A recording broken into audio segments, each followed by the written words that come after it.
आई भैया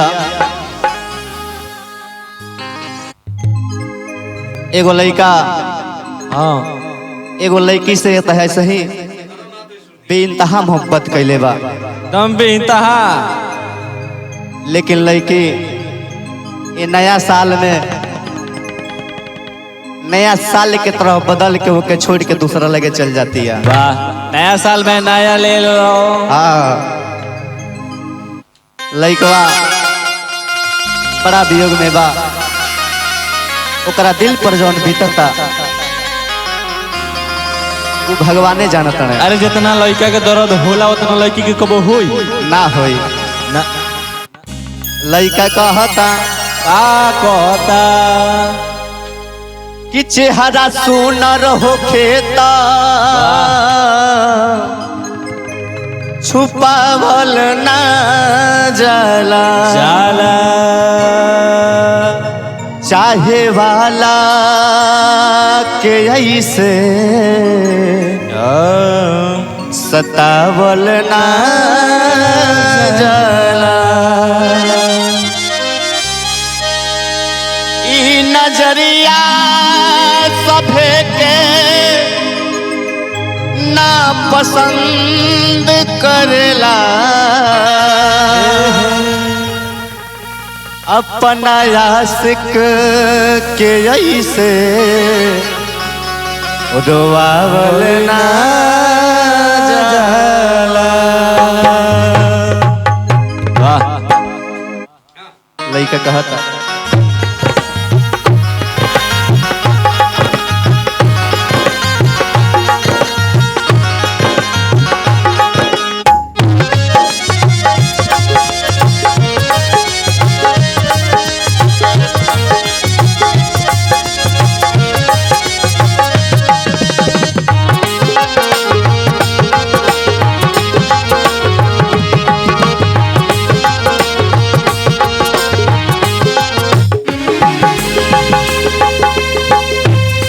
बड़ी प्यार दिल के घायल कैली चाकू मार के, बड़ी प्यार दिल के घायल कैली चाकू मार के। अखिया में वो अखिया डारी के, अखिया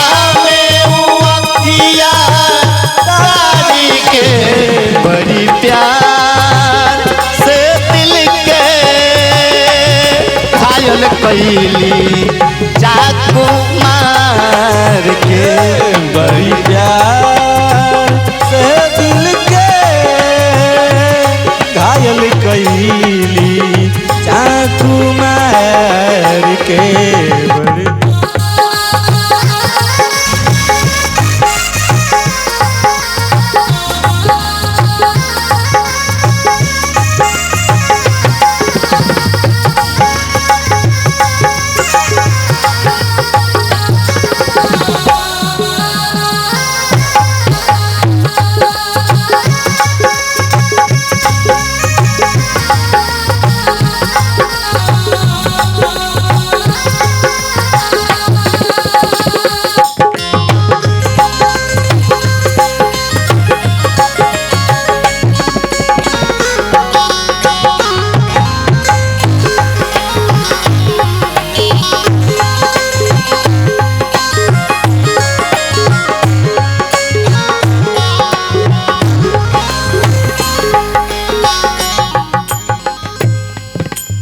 लड़का कहता दर्द में सोचले रहनी कबो ना जुदा हो खब हम,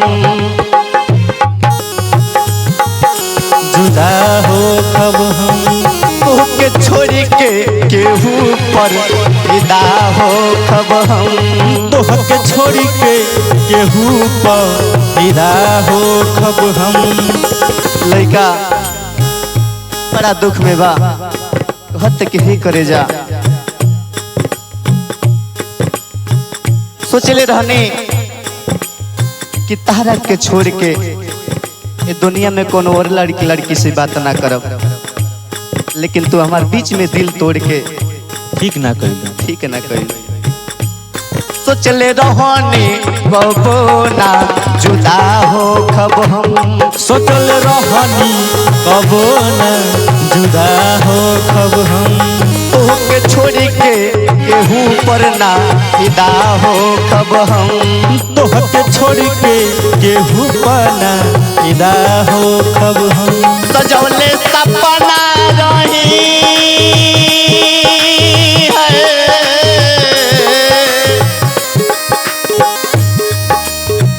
सजौले सपना रही हम संभारी के, सजौले सपना रही हम संभारी के, बड़ी प्यार से दिल के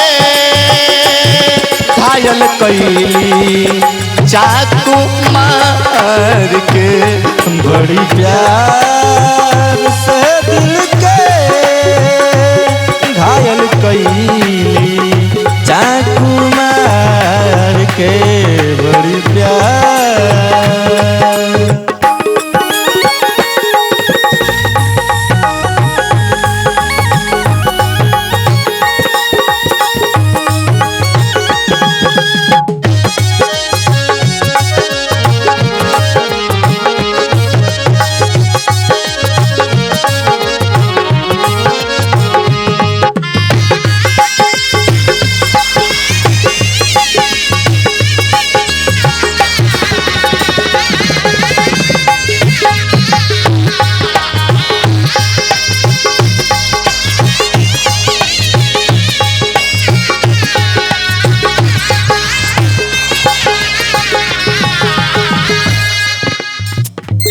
लड़का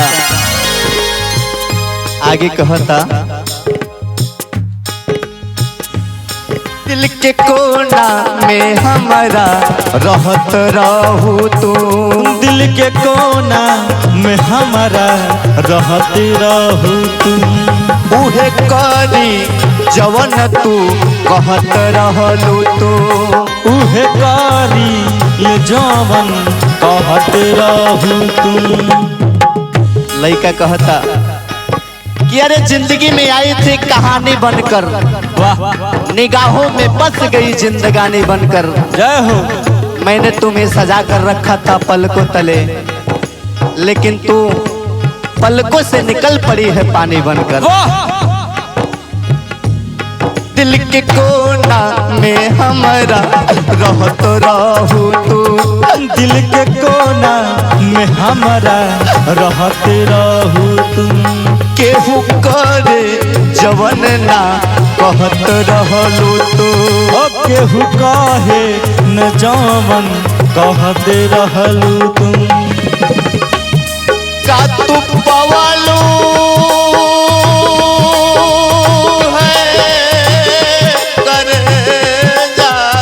करे जा, का तू पवलू अंगद के भी सारी के, का तू पवलू अंगद के भी सारी के, बड़ी प्यार से दिल के घायल कैलू चाकू मार के, बड़ी प्यार से दिल के घायल कैलू चाकू मार के, बड़ी प्यार से दिल के घायल कैलू चाकू मार के, अखिया में वो अखिया डारी के, अखिया में वो अखिया डाली के, बड़ी प्यार से दिल के घायल कैलू चाकू मार